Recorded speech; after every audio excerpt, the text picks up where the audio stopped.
So in today's debate, we see the police as a mechanism for change. That's what we're arguing about.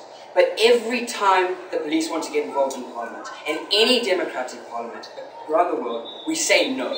And this is especially in South Africa because of our history. It's especially because of our history of police oppression, where under apartheid, the state used the police as an arm to oppress, as an arm to prevent equality.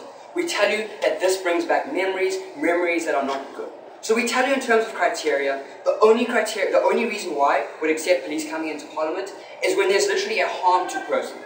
So that would be like a terrorist threat. Other than that, we don't see a need.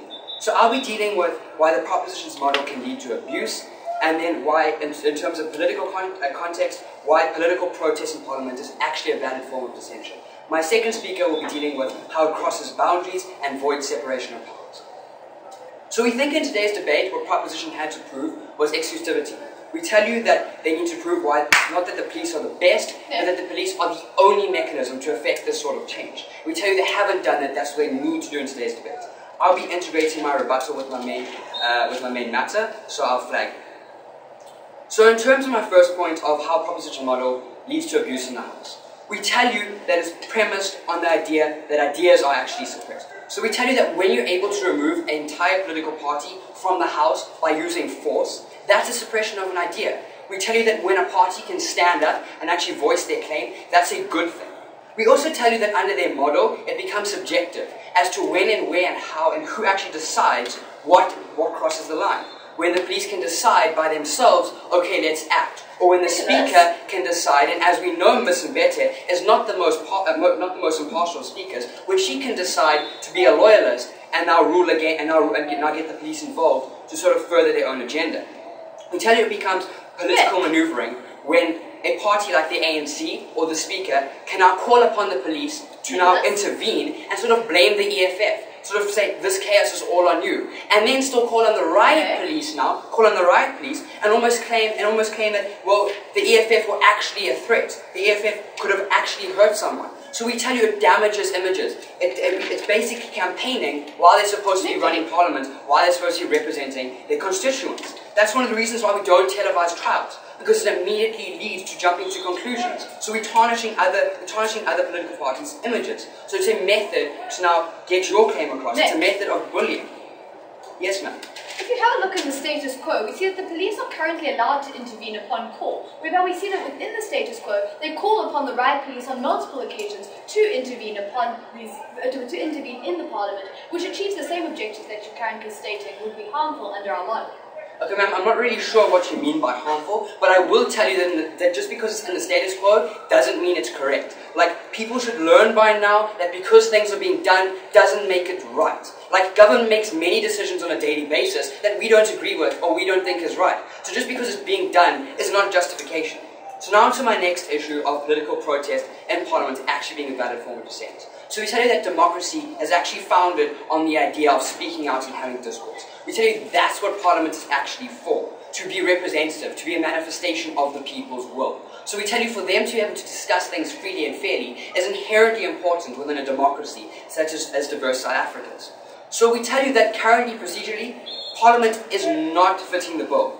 Currently, for example, when questioning the President, you get one question and 3 supplementary, but at no point are you actually allowed to point out that the President is not answering your questions. In the same way that the EFF disregards the rule, the President disregards the questions. So that's not fair, because you're not holding a member of the executive to account. So, no, thank you. So we tell you, for a party to stand up and to be able to actually draw attention to a certain issue that wouldn't ordinarily get closure. So when it comes to things like Mkanda, like the secrecy bill, like Gupta-gate, we don't have closure, we don't have a conclusion. It's a problem. Because now things get whitewashed. Now we have government simply steamrolling. No, thank you, ma'am. So which is why dissent is incredibly important, whether it's on the streets or in the House. So we tell you that on the 21st of August, when President Zuma was not answering questions, he was not being held accountable. That's what we need to look at in today's debate. That's what we're talking about. So we tell you that the reason for chaos, and possibly the reason why we have all this drama in the National Assembly, why the President isn't coming back, is because of the Speaker herself. Because she's not partial. Because what other choice does a party have but to dissent, but to stand up and voice their opinion when they don't have the ability to be heard, when the Speaker is constantly overruling them? So we tell you it's a method of last resort that's now being used over and over again and actually disrupting Parliament. So we tell you that when you have the police being called in, it doesn't help matters either. Because what we see is an appropriate action on the 21st would be for the Speaker to simply adjourn. Now you remove the attention away from the EFF, you're not letting them claim that they're a victim, and now they're going to stop actually dissenting, they're going to stop standing up because they don't have an audience to do so. So it means under your model, you propagate the harms. We also tell you that we understand that it will be disobeying rules, but we tell you when rules become a hindrance to accountability, when you do a cost-benefit weigh-up, we'd rather decide and rather run with having the cost of breaking the rules for posterity's sake, because the rules are actually now hindering development with the National Assembly. So we tell you that when these rules are enforced with military-style tactics, like with the police, it's harmful. It's harmful because ideas are suppressed. That's what happened on the 21st when the EFF had to get out, but they refused. That's what happened when the police were called in, because their idea could no longer be shared with Parliament. Their idea was not being heard. We tell you that the Sergeant at Arms is perfectly capable of actually controlling the situation. When you bring the right here, and just as they did in Ferguson, you're actually looking for a fight. And that's the problem here. That's the problem because you're suppressing ideas and you're looking for fight. You're actually propagating the chaos. So we tell you underside opposition that we don't need the police. It's not exclusive. We tell you we have methods already in place to actually look and deal with the situation where the Sergeant at Arms can actually